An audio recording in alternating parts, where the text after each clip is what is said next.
Hello viewers, कैसे हैं आप लोग। कंफर्म है आप लोग ठीक होंगे। दोस्तों, हमेशा हंसते मुस्कुराते रहना चाहिए। इससे आसपास का नेचर भी खुशनुमा हो जाता है और हमारे आसपास रहने वाले लोग भी काफ़ी खुशहाल होते हैं। दिमागी टेंशन कम हो जाता है और बीमारियां हमसे दूर जाने लगती हैं।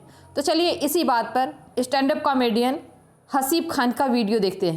कंफर्म है आप लोगों को भी बहुत पसंद आएगा। तो चलिए वीडियो शुरू करते हैं। आज यहां पर इस प्लेटफॉर्म पर कुछ ऐसा होने वाला है जो आज से पहले यहां पर पहले कभी नहीं हुआ है। एक स्टैंड अप कॉमेडियन है जो अभी बैक स्टेज है। उनको आपने बहुत सारे टेलीविजन शोज में देखा होगा। यूट्यूब पर उनकी काफी सारी वीडियोस वायरल हो गई हैं। उनको बहुत ज्यादा टाइम नहीं हुआ है, लेकिन बहुत कम टाइम में बहुत बड़ी सक्सेस उन्होंने अचीव करी है। Let's give an energetic and warm welcome to the one and only Haseeb Khan.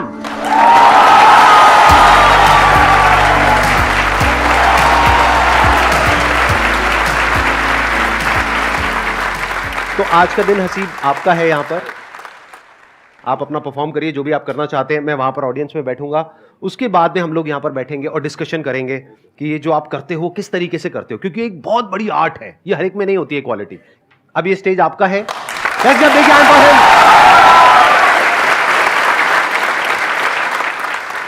तो देखो, तुम लोग काफी टाइम निकाल के और संदीप सर काफी टाइम निकाल के आए, लेकिन मैं लाइफ में बहुत ज्यादा वेला आदमी रहा हूँ। हाँ, मतलब मैं इतना वेला हूँ, ऐसा कोई कपल अकेले में रोमांस कर रहा होता ना, उसमें लड़की कहती छोड़ो कोई आ रहा, शायद वो कोई मैं हूँ।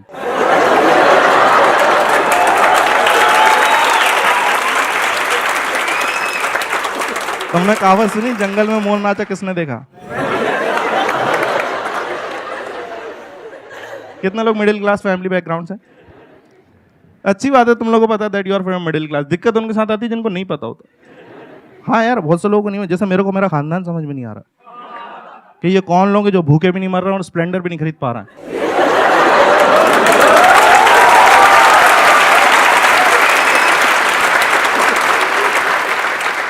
मैंने लोगों के घर में अच्छी अच्छी बातें होती देखी यार। किसी के घर में पॉलिटिक्स पे बात हो रही, कि क्रिकेट पे बात। मेरे घर पे इतनी भाइयत बातें चल रही। घर में सब बड़े मिलके एक ही बात कर रहे हैं यार। वो पहले ग्लूकोज वाले बिस्कुट में 16 आते थे, आजकल 12 ही आ रहा है।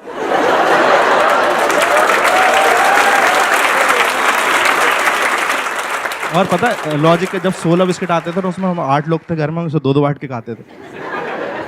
उसने 14 कर दी, हमने बहन की शादी करा दी।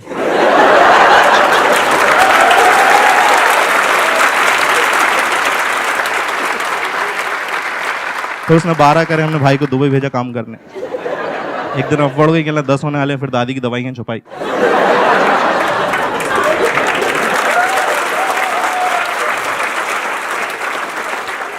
यार दादी बहुत याद आती सच में।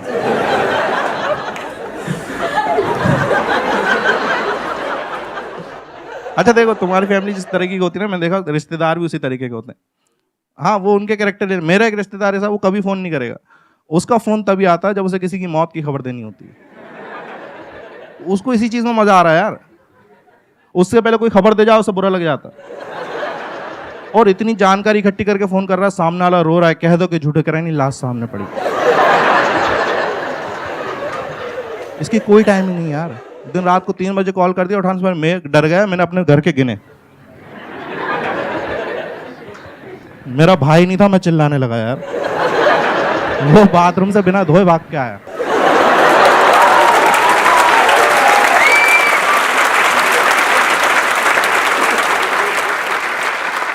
इसी से पता चल जाता है घर वाले किस तरह से ट्रीट कर रहे हैं, कि किस बैकग्राउंड हो। जैसे तुमने देखा कि आजकल के बच्चे जब रोते हैं ना, तो उनके लिए खिलौने आ गए। जब रिमोट कंट्रोल कार है, मेरे घर पे पता नहीं उनका लॉजिक ही अलग। मैं रो रहा हूँ, मम्मी पता क्या कर रही, किचन में गई, कटोरी उठाई, जमीन पे मेरे सामने ऐसे दिखा घुमा दी। और मैं गधा हर बार चुप हो रहा हूँ देख के। मेरे भाई को बैडमिंटन खेलने का शौक था यार। उसे इन्होंने कुकर के ढक्कन से खिलवाया और सिर्फ 7 बजे तक खेलने देते थे उसे। कहते थे आगे दाल चढ़ेगी। अच्छा, कितने लोग यहाँ पे सिंगल हैं? हाँ देखो, मेरे को तुम्हारा कुछ करना नहीं है, बस मुझे देख के अच्छा लगता है।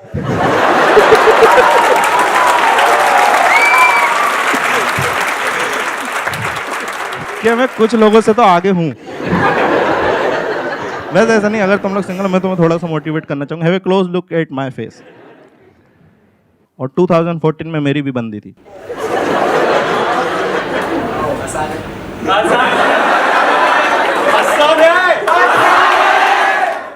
सर ने आसान है बोला, बन गई।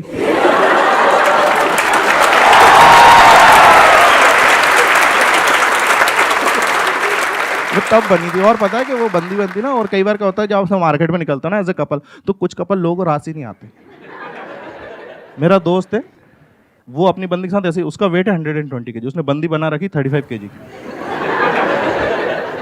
और मेरे को जलाने के लिए ऐसे गोद में उसको बिठा के फोटो खिंचा के दिखाता कैसे लग रहा है।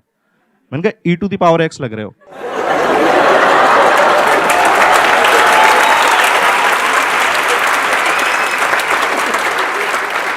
ये अलग लेवल होता है प्यार का। कहीं पे भी प्यार जाग जा रहा भाई। ताजमहल देखने गए आगरा, ताजमहल देख रहा, अंदर का शाहजहां निकल के बाहर आया, कल मुमताज को फोन लगा। फिर उस 19 साल के शाहजहां ने 17 साल की मुमताज को फोन लगाया, और वो उठा ही नहीं रही। मुमताज सो रही है, उसे थोड़ी मालूम। 8-10 बार मैंने 11वीं बार में उठाया, मैंने बोला डेस्परेटली, मैंने कहा सुनो बहुत याद आ रही है, मुझे फ़ोन पे किस चाहिए। छोटी सी डिमांड है, तो उसने मेरे को 2 किस दिए और मैं बहुत खुश हुआ। पर 10 मिनट मेरा तब दिमाग खराब होगा जब एक मैसेज आया, उसमें लिखा था बोलो क्या कह रहे थे। उस दिन मेरे को 2 बातें पता चली। पहली है कि इसकी मम्मी की और इसकी आवाज़ सेम है।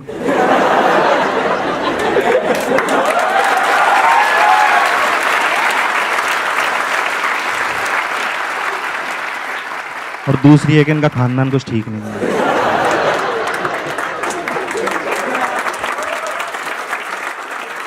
अच्छा, तुम जितने भी सिंगल लोग हो ना, तुम देखना कभी ऐसा तुम्हारी लाइफ में फीमेल इंटरेक्शन कम होता है ना, तुम्हारे दोस्त हेल्प करने के लिए आते हैं।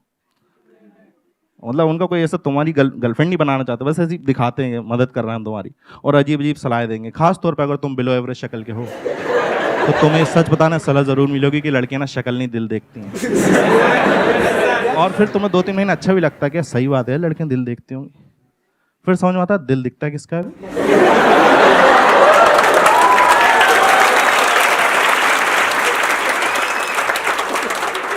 यार, heart is an organ which is inside your body. It's not like कि तुम कहीं खड़े हो, 2-3 लड़कियां आ रही, तुमको गधा समझ रही हैं, सब देख के तुम्हारे हार्ट को बुरा लगेगा और बाहर आ जाएगा, hi chicks, look at me, I am a very nice heart. नहीं होता भाई ऐसा। और हार्ट इतनी अच्छी चीज है, उसे अंदर क्यों रखा हुआ है? कहते हैं 80% लोगों का दिल अच्छा होता है, उसे बाहर निकालो ना यार। इन्हीं 80% लोगों की शक्ल खराब, अंदर डालो उसे। और मैं दिल की बात कर रहा हूँ, तुम सब गधे लोग ये वाला शेप सोच रहे होगे। क्या है भाई ये हार्ट का शेप होता ही नहीं है। रियल हार्ट का शेप सोच लो तो प्यार नहीं आता अंदर से। इतना घटिया लगता है ना वो लगता है शादी में लगे जनरेटर की तरह।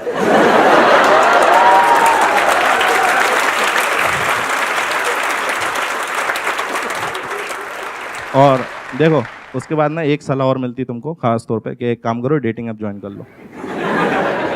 ये और मैंने देखा इतना सिंगल लड़के, कहीं कोई ज़माने में इज्जत नहीं मिल रही, डेटिंग ऐप पर आती हो काट जाएंगे भूल, तो फिल्टर डाल देते लड़की चाहिए 18 से 22 साल की। फिर तो कोई मैच नहीं आता ना, धीरे धीरे औकात पे वापस आते हैं। एक काम करो 25 की भी देख। फिर जब भी कोई बंदा हैवानियत पर जाता है, कहता 40 की भी देख।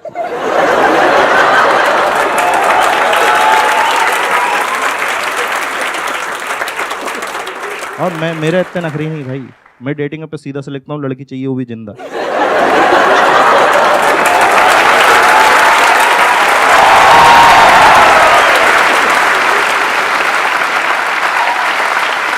बहुत बढ़िया। अब यहाँ पर हम सोफाज वगैरह लगा देते हैं। माइक आप दे दीजिए प्लीज, हैव अ सीट, बैठिए। तो अब मैं आप लोगों को बताता हूं कि आज के इस सेशन में अब हम क्या करने वाले हैं। अभी आपने इनको लाइव परफॉर्म करते हुए देखा, कितने लोगों को मजा आया? ऑनेस्टली कितने लोगों को बहुत मजा आया? मैंने जब कॉमेडी शुरू करी थी ना, तो मैंने क्या, वैसे संदीप सर का बहुत हाथ रहा काफ़ी चीज़ों में। जैसे इनके वीडियो देख के एक बार मैंने बी छोड़ दी। एक मिनट, क्या छोड़ दी? इंजीनियरिंग को बी बोलते हैं हम लोग। अच्छा बी, ओके। मेरे को लगा कह रहा बीड़ी छोड़ दी। हाँ, तो मैंने क्या इंजीनियरिंग छोड़ दी, और मैंने वो कोट्स पढ़ लिए थे कि आप सक्सेसफुल हो जाते हो ड्रॉप आउट हो तो मेरे दोस्तों ने बताया फर्स्ट ईयर में नहीं छोड़ते।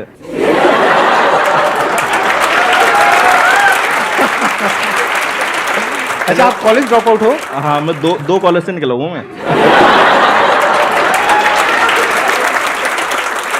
मैं फर्स्ट निकला था ना, फर्स्ट कॉलेज से, तो मैं इसलिए निकला मेरे को कोई गवर्नमेंट कॉलेज लेंगे।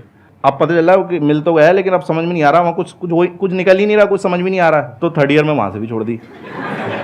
और ऐसा नहीं, मैंने सबसे मतलब पूरे 3 साल के कॉलेज में एक सबसे अच्छा काम करा था, कॉलेज की वेबसाइट बना दी थी मैंने। वो दिक्कत ये थी उन्होंने कहा नहीं था बनाने को।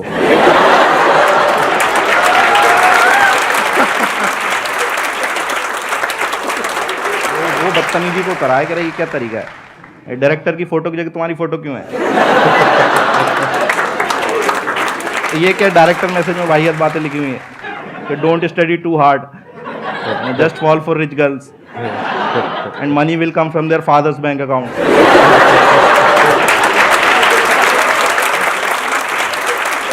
लेकिन संदीप सर का वीडियो देखा था और उसके बाद क्या हुआ कि मैं इनका एक वीडियो आया था सर का, जनवरी में आया था 2018 में, और उस टाइम पे अपन फालतू घूम रहे थे कि भाई बिल्कुल कुछ करने ही नहीं, समझ में नहीं आ रहा।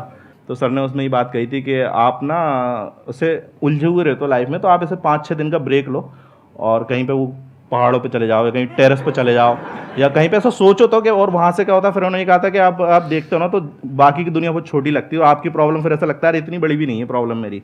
तो मैंने वही करा, हमारे इधर वो पहाड़ में चला जाता था। अब मैं सोच रहा हूँ मेरे को करना क्या है। अब वहाँ पे क्या वो जगह सही नहीं थी थोड़ी, वहाँ कपल्स आते थे, उनके ये अकेला को बैठा हुआ है।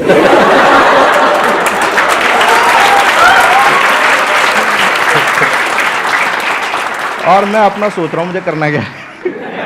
फिर मेरे को ध्यान आया, मेरे को ना स्टेज पे चढ़ के माइक पे कुछ भी बोलने में मज़ा आता है, लेकिन अब स्टेज से रिलेटेड, माइक से रिलेटेड बहुत सारी चीज़ें होती हैं, गाना भी गा सकते हो आप, कुछ भी कर सकते हो।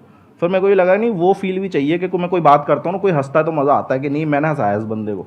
तो ये दोनों से कनेक्शन हो रहा था स्टैंड अप कॉमेडी का। और फिर मेरा ये था कि जब मैं अच्छा करने लगा ना स्टैंड अप कॉमेडी में, तो मेरे को शुरू में पता चल जाता आपको जनता के रिएक्शन से। 5-6 महीने में मेरे को पता लगने लगा था कि मैं ये ऑडियंस में इससे ज़्यादा ऑडियंस में अच्छा करने लगा था। और जब लोग आके बोलते हैं ना कि भाई तेरे ये जोक बहुत मस्त था, मज़ा आया, भाई तू करते रहे, तो वो उससे किक मिलती कि हाँ यार आगे करना है। तो मेरे को फिर ये था कि मैंने कहा यार ये चीज़ की स्टार्टिंग सर के वीडियो से हुई थी, तो एक बार इनको थैंक यू बोलना है। तो उसमें फिर ये भी था कि सर का ये रहता है कि मुझसे कोई मिल तो सकता नहीं चाह के। तो मैंने कहा यार अब देखते हैं कभी, पर कभी मिलना होगा तो मेरे को थैंक यू बोलना था सर। आपको उस वीडियो से सच बताऊँ मेरा बहुत फ़ायदा हुआ है। वो वीडियो मैंने देखा था और उसके बाद से मैं स्टैंड अप कॉमेडी में तो आ गया, और मेरे हिसाब से मैं ठीक ठाक कर रहा हूँ, बहुत अच्छा कर रहे हैं। वो होता है ना कि कई बार आपको किक मिलती है, आपको बहुत जगह से ऐसे फटकार मिलती है ना, तो अब मैं क्या था फालतू था, तो फालतू में आदमी प्यार में पड़ ही जाता है। हाँ, तो एक हमारे मोहल्ले में एक बंदी थी, मैं उस पर ट्राई मार रहा था, तो उसने भाई साहब रिजेक्ट कर दिया, और उसने ये बोल दिया कि यार तुम्हारे में और मेरे में ना ज़मीन आसमान का फ़र्क है, ऐसा बोल के रिजेक्ट कर दिया। तो मैंने फिर एक वो मिला, गुस्सा आया, और प्लस सर का वीडियो देखा, वो दोनों का कॉम्बिनेशन इतना बड़ा कि फ़र्क तो रहने दिया, ज़मीन आसमान बदल दिया अपन ने। क्या बात है।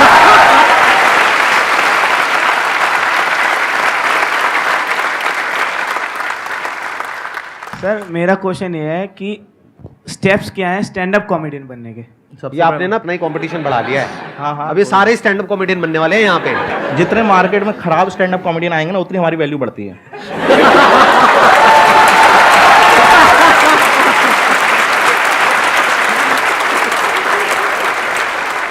वो एक मीम है ना, गजब बेइज्जती है। अगर मैं आपके कंपटीशन में स्टैंड अप कॉमेडी में आना चाहूँ, हाँ तो आप क्या कहना चाहेंगे? सर आइए सर, और हमें मज़ा आएगा, क्योंकि मुझे पता है स्टैंड अप कॉमेडी की रियलिटी क्या होगा। और सबसे अच्छा मज़ा पता है, तो लोग मेरे जोक्स पे हंसेंगे, मुझ पे हंसेंगे अगर मैं आ गया तो? मैं बता रहा हूँ सबसे अच्छा एक स्टैंड अप कॉमेडियन को मज़ा कब आता है, जब दूसरा स्टैंड अप कॉमेडियन खराब करता है। भाई क्या हंसी आती है, उसके चेहरे पे मौत फैली हुई है कि कोई हंस नहीं रहा, और हमें लगा रहा है ये देखो अब आएगा मजा। और इतने खुश, मतलब कोई कॉमेडियन अगर उसको हम लोग बॉम्ब होना कहते हैं, अगर उसके जोक्स नहीं चल रहा है, तो कोई बंदा बॉम्ब हो रहा है ना, तो उससे ज़्यादा मज़ा कहीं नहीं है। देखो सबसे पहले तो ये है कि आपने स्टैंड अप कॉमेडी करनी है, तो सबसे पहले तो अपना काम धंधा नहीं छोड़ना है आपको, कि ये नहीं कि मैंने आज ही छोड़ना जो कर रहा हूँ मैं ये था कि मैं जब कॉमेडी करता था ना, तो कॉमेडी से एकदम से पैसा नहीं आता। अगर आप फॉर एग्जांपल उसके साथ सोच रहे हो उसको करियर बनाने के उससे, तो उससे एकदम से पैसा नहीं आता। और स्टैंड अप कॉमेडी में पैसा लगता बहुत है शुरू में, कि भाई आपको ट्रैवल करना, जैसे आपको फॉर एग्जांपल ओपन माइक करना है, आपने 5 मिनट लिखे, अब आपको ट्राई करने जाना है कहीं पे कि भाई मेरे को पता तो चले ये मुझे ही फ़नी लग रहा है, इन सबको भी फ़नी लग रहा है, पता चला तुम्हें फ़नी लग रहा है, स्टेज पे गए और वहाँ पे कोई हंसी नहीं रहा। अब आप वहाँ जाओगे, भाई आपका ट्रैवल का भी लगेगा, ठीक है, तो एक ओपन माइक तो करना नहीं है। और मैं बता रहा हूँ मैंने 150-200 करे, यहाँ पे लोग 500-500 कर लेते हैं एक साल में। इतना है दिल्ली में, और करने ही पड़ते हैं, मतलब उसके अलावा कोई ऑप्शन ही नहीं है। तो मैंने 4 साल में फॉर एग्जांपल ये मान के चलो अपने स्टैंड अप कॉमेडी में, जब तक मैंने अपना वीडियो रिलीज़ नहीं करा था, मैंने 3.5 से 4 लाख रुपए खुद से लगा दिए थे उस शॉप से कमा के। हाँ, ये बात अलग है जब वो वीडियो आया था इतना चला कि वो उसने 1 महीने में कवर अप कर दिया उसका, लेकिन आपको शुरू में लगाने पड़ेंगे। तो कभी भी उसमें मत जाना कि यार बहुत मज़ेदार आर्ट फॉर्म होती है, तो पहले तो कुछ ऐसा काम करते रहना। प्लस बस ये है कि आपको जब लोग आके बताने लगे कि आप अच्छा करते हो, तो आपको खुद ही मज़ा आने लगता है, और आपको नहीं बताने लगे तो भी समझ में आ जाता है कि आप तो नहीं करनी है। तो कहीं कहीं पे कुछ चीज़ों को छोड़ना भी पड़ता है। कुछ मैंने स्टैंड अप कॉमेडी से लेकर 4-4, 5-5, 6-6 साल से कर रहे हैं, उनको जोक तो आज भी हंसी नहीं आ रही, लेकिन वो जस्ट बिकॉज कि नहीं मोटिवेटेड रहना, अपना करियर बिगाड़ लेना। अरे कहीं कहीं समझ भी जाओ, थोड़ा रहम भी तो करो ऑडियंस पे। मेरे से एक बंदा बहुत पूछता था कि भाई कॉमेडी करनी है, मैं उसको समझा रहा हूँ और वो समझ ही नहीं रहा। मैं कह रहा हूँ ऐसा ऐसा कर ले, कह रहे ये तो पता है मेरे को, आप तो ये बताओ। फिर दूसरा ये तो पता, और वो 6-3 महीना उसको ऐसा समझाया ना कि वो कॉमेडी छोड़ के केक बनाता है आजकल।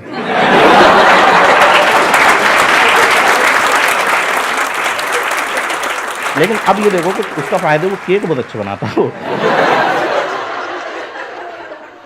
ये जो आर्ट है ना, ये एक पूरा का पूरा इसका एक प्रोसेस होता है, वो दिखता नहीं है आप लोगों को। आप लोगों को लगता है कि मतलब स्टैंड अप कॉमेडी मतलब जैसे हम ग्रुप में बैठे हैं और हंसा रहे हैं, वो एक अलग चीज़ है, और यहाँ पे स्टेज पे आकर के परफॉर्म करना वो एक अलग चीज़ है। उसमें पूरा एक बिल्डअप होता है कि पहले क्यूरोसिटी क्रिएट करनी होती है, फिर एकदम से वो लैंड करता है, जो अनएक्सपेक्टेड होता है तब हंसी आती है। हाँ, तो इसको आप सीख भी सकते हो, जो वर्ल्ड के बेस्ट स्टैंड अप कॉमेडियंस हैं उन लोगों से, उनकी बुक्स मिलेंगी आपको। मैंने तो पढ़ी थी एक बुक, जैसे नाम ले सकते हैं बुक का क्या? हाँ हाँ प्लीज प्लीज। हाँ, एक कॉमेडी बाइबल करके जूडी कार्टर की, तो वो बुक पढ़ी थी मैंने, शुरू में ही ले ली थी। मेरे को ये था कि क्योंकि मैं वो था ना, मैं भोपाल से हूँ, तो मैं खराब कर रहा हूँ, तो मुझे जिनसे पूछना मुझसे भी खराब कर रहे हैं। तो मैंने कहा बुक ही खरीद लो, क्योंकि अब दिल्ली में तो बड़े बड़े कॉमेडी साथ में मिल जाएंगे आपको। लाइक वो जो बंदा 10 साल से कर रहा है वो भी बगल में बैठा है, सेम लाइनअप में आपके, वो परफॉर्म करने वाला फिर आप करने वाला। वहाँ ऐसा था ही नहीं, तो मैंने बुक खरीदी। तो मेरे जो शुरू के सवाल थे ना, बहुत होते हैं स्टैंड अप कॉमेडी, उनको लगता है यार फट से मिल जाए चीज़, क्योंकि है इतनी वो अट्रैक्टिंग इतनी है कि भाई फट से मिल जाए, तो उनके सवाल इतने होते हैं। तो मैंने जब वो बुक पढ़ी ना, मेरे बहुत से मन के सवाल तो वहीं सॉल्व हो गए थे।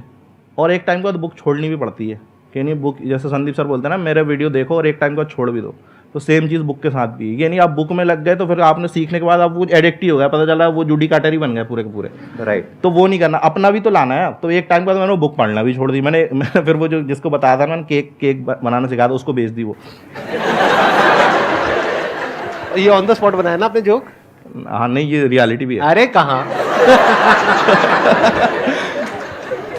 नहीं यार, वो क्या होता है कि आप करते रहो ना, तो ऑन द स्पॉट बहुत सी चीज़ें बन जाती हैं, तो मज़ा भी आता है कई बार करते करते। ऑन द स्पॉट में एक अलग फ्लेवर आता है, लेकिन वो ये वो करते करते आ जाएगा आपको। तो मैंने वो बुक पढ़ी और उसके बाद छोड़ दी, और उसके बाद फिर मैंने अपना उसमें डाला कि भाई मेरा यूनिकनेस क्या है। तो फिर वो चीज़ आया, फिर अब मैंने वो बुक दोबारा खरीदी जब मेरे को लग रहा है कि कुछ और टेक्निकलिटीज़ हैं। आप किसी भी बुक को दोबारा पढ़ो, पहले से ज़्यादा समझ में आता है। तो आपको उस क्वेश्चन का आंसर तो मिल ही गया होगा जो आपने पूछा था, जो नहीं पूछा था उसका भी मिल गया होगा। ये इनकी खास बात है। मेरी यार थोड़ी दिक्कत यही है कि मैं बहुत बोलने लगता हूँ। तो अरे बहुत अच्छा बोल रहे हो आप। Sir, I want to ask what is good sense of humor? देखो, सबसे पहले तो यही चीज़ है कि भाई अपनी रियलिटी कभी मत छुपाओ। बहुत से लोग मैंने देखा है कि भाई वो गरीब हैं, लेकिन वो सोचेंगे कि यार कूल बनना है तो एयरपोर्ट पे जोक्स लिखते हैं। कभी नहीं गए फ्लाइट में, उस पर जोक लिख रहे हैं। भाई रियलिटी बताओ ना यार आप। मैं एयरपोर्ट नहीं जाता था, मैं तो किराने की शॉप पे जाता था, तो मैं वहीं से जोक लिखूंगा ना यार। मेरा सेंस ऑफ ह्यूमर तो रियलिटी से आएगा ना। जब तक आपके साथ वो चीज़ हुई नहीं, आप जैसे फॉर एग्जांपल मैं अगर बात कर रहा हूँ कि मेरी गर्लफ्रेंड के बारे में मैं 1.5 घंटे जोक करता हूँ, अब मेरी गर्लफ्रेंड ही नहीं होती तो मैं ऐसे ही बोलता जाता क्या? तो उसके लिए गर्लफ्रेंड होना भी तो जरूरी है भाई। तो इसका मतलब थी आपकी एक्चुअल में?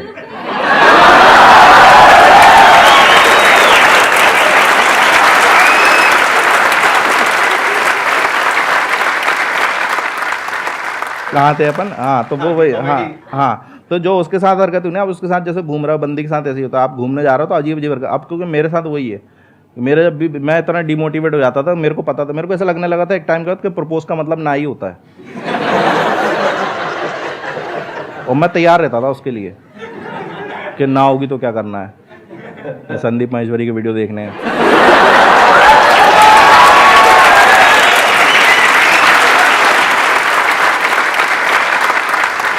तो जब वो चीज़ें हुई ना, वो सारी मैंने शो में डाल दी कि बिल्कुल रियलिटी। अब वो भी देख के ऐसे गुस्सा कर रही होती है। मेरे साथ यही है, मेरे साथ कोई भी चीट वीट करता है ना, मैं उस पर जोक लिख देता हूँ। वो भाई साहब मुझे बख्श देना, मुझे पता है उनके माइंड में जोक्स आ रहे होंगे मेरे से related। मेरी 6 महीने पता के लिए- लगा अपने एक अगले शो में। अरे सर आप पे भी है, मैं पे बता रहा हूँ। संदीप सर तो बहुत मोटिवेट कर देते हैं। एक बार उनका कोई सेशन आता है, इसमें कहता है कि भगवान कहीं और नहीं, आप ही हो, आपके अंदर ही भगवान है। मैंने कहा सही है यार, ये तो मैं बैठा हुआ है, मैंने कहा सही है यार, मतलब वीडियो देख के एकदम बैठा हुआ खोया हुआ। मैंने कहा भगवान है यार अपन तो। फिर पापा ने बोला वो बोतलें भर के रखनी है। मेरे अंदर से वही आएगा, वत्स तुम्हें पता भी है।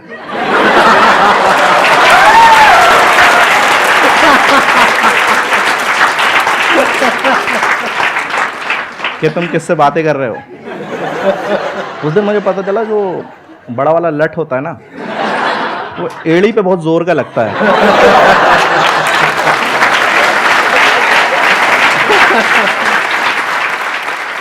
Thank you so much Haseeb for coming. It means a lot to me and to everybody in the audience. हम सबको आपसे बहुत कुछ सीखने को मिला और मजा तो आया ही आया। मजा आया नहीं आया? यस और नो? तो आगे भी ऐसे ही मजा आता रहेगा। अलग अलग गेस्ट आएंगे यहाँ पर। मेरे को ऐसे मिल के थैंक यू बोलना था, मेरे को ये नहीं पता था मैं गेस्ट ही आ जाऊंगा, तो मेरे को बहुत अच्छा लग रहा है। दोस्तों वीडियो सचमुच बहुत लाजवाब था। कन्फर्म है आप लोगों को भी पसंद आया होगा। आप लोगों को कैसा लगा कमेंट में लिखकर बताएं। साथ में लाइक, शेयर और सब्सक्राइब करें और बेल आइकन भी दबाएं, जिससे मेरे आने वाली वीडियो की नोटिफिकेशन आपको तुरंत मिल जाए। तो दोस्तों वीडियो को यहीं पे ख़त्म करते हैं और फिर मिलते हैं अगले वीडियो में। धन्यवाद।